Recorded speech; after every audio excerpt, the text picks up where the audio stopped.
ಶ್ರೀ ಗುರುಭ್ಯೋ ನಮಃ. ನಮಸ್ಕಾರ ಸ್ನೇಹಿತರೆ. ತಮ್ಮ ಸ್ಕ್ರೀನ್ ಮೇಲೆ ವಿಷ್ಣು ಸಹಸ್ರನಾಮದ 19ನೇ ಶ್ಲೋಕ ಕಾಣಿಸ್ತಾ ಇದೆ. ಈ ಶ್ಲೋಕದಲ್ಲಿ ವಿಷ್ಣುವಿನ 8 ನಾಮಗಳಿವೆ. ನಾವಿವಾಗ ಅದರದ್ದು ಪ್ರತಿಯೊಂದು ನಾಮದ 1 ಅಥವಾ 2 ಅರ್ಥಗಳನ್ನ ತಿಳಿಯೋಣ. ಮೊದಲನೇ ನಾಮ ಮಹಾಬುದ್ಧಿ. ನಮಸ್ಕಾರ ಮಾಡುವಾಗ ಮಹಾಬುದ್ಧಿಯೇ ನಮಃ ಅನ್ಬೇಕು. ಸಮಸ್ತ ಜೀವಕೋಟಿಗಳ ಬುದ್ಧಿಯನ್ನು ದೇವ್ರು ನಿಯಂತ್ರಣೆ ಮಾಡ್ತಾರೆ. ಹಾಗಾಗಿ ದೇವ್ರನ್ನ ಮಹಾಬುದ್ಧಿ ಅಂತ ಅಂತಾರೆ. ಮುಂದಿನ ನಾಮ ಮಹಾವೀರ್ಯ.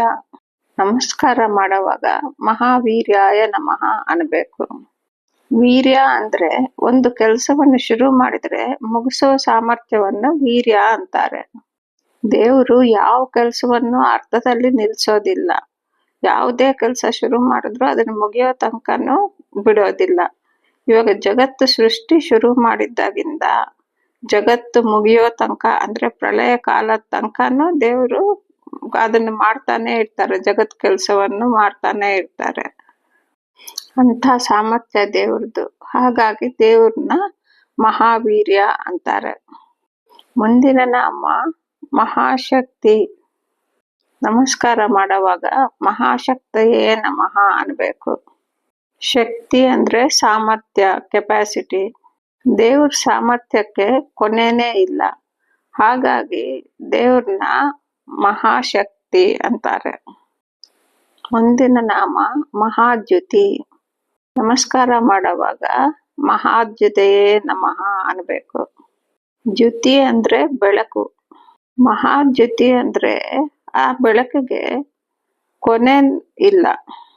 ದೇವರು ಅನ್ನೋ ಬೆಳಕನ್ನ ನಾವು ಮೊದಲು ನೋಡಕ್ಕಾಗಲ್ಲ, ಕೊನೆ ನೋಡಕ್ಕಾಗಲ್ಲ. ಅಂಥ ದೊಡ್ಡದಾಗಿರುತ್ತೆ. ಹಾಗಾಗಿ ದೇವ್ರನ್ನ ಮಹಾದ್ಯುತಿ ಅಂತಾರೆ.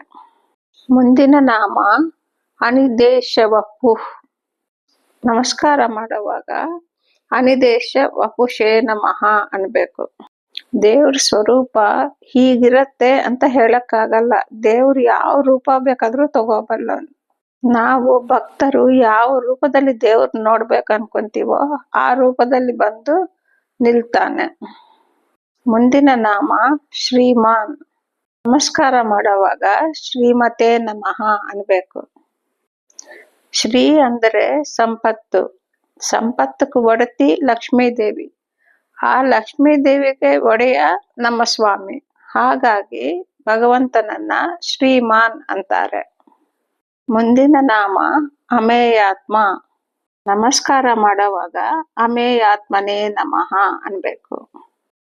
ಆತ್ಮ ಅಂದರೆ ದೇಹ ಅಂತ ಇಟ್ಕೊಂಡ್ರೆ ದೇವ್ರ ದೇಹ ಇಷ್ಟುದ್ದ ಇರತ್ತೆ, ಇಷ್ಟ ಅಗಲ ಇರತ್ತೆ ಅಂತ ಹೇಳಕ್ಕಾಗಲ್ಲ.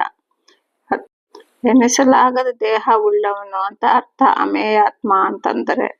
ಈ ಶ್ಲೋಕದ ಕೊನೆಯ ನಾಮ ಮಹಾದ್ರಿದೃಕ್.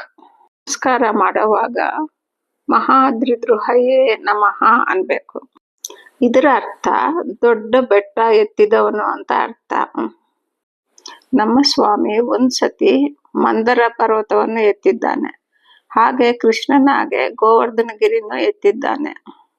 ಇನ್ನ ಹೇಳ್ಬೇಕಂದ್ರೆ ಈ ಸಕಲ ಸೃಷ್ಟಿಯಲ್ಲೂ ಇರೋ ಎಲ್ಲಾ ಬೆಟ್ಟಗಳನ್ನು ಹೊತ್ತಿದವನು. ಇನ್ನೂ ಮುಂದಕ್ಕೆ ಹೇಳಿದ್ರೆ ನಮ್ಮ ಆಶೆಗಳನ್ನೆಲ್ಲ ಹೊತ್ಕೊಂಡಿರೋನು. ಯಾಕೆ ಅಂದ್ರೆ ನಮ್ಮ ಆಶೆಗಳನ್ನೆಲ್ಲ ಈಡೇರಿಸೋದು ಆ ಭಗವಂತನೇ. ಹಾಗಾಗಿ ದೇವ್ರನ್ನ ಮಹಾದ್ರಿದೃಕ್ ಅಂತಾರೆ. ದೇವರ ಎಲ್ಲಾ ನಾಮಗಳಿಗೂ ಅನೇಕ ಅರ್ಥಗಳಿರುತ್ತೆ. ನಾನಿಲ್ಲಿ ಒಂದು ಮಾತ್ರ ಹೇಳ್ತಾ ಇದ್ದೀನಿ. ಇಲ್ಲಿಗೆ ಈ ವಿಷ್ಣು ಸಹಸ್ರನಾಮದ 19ನೇ ಶ್ಲೋಕದಲ್ಲಿರುವ ಎಲ್ಲ ವಿಷ್ಣುವಿನ ನಾಮಗಳನ್ನು ಅರ್ಥವನ್ನು ತಿಳಿದಿದ್ದೀವಿ. ಈ ವಿಡಿಯೋ ಇಷ್ಟ ಆಗಿದ್ದಲ್ಲಿ ದಯವಿಟ್ಟು ಲೈಕ್ ಮಾಡಿ ಮತ್ತು ಸಬ್ಸ್ಕ್ರೈಬ್ ಮಾಡಿ.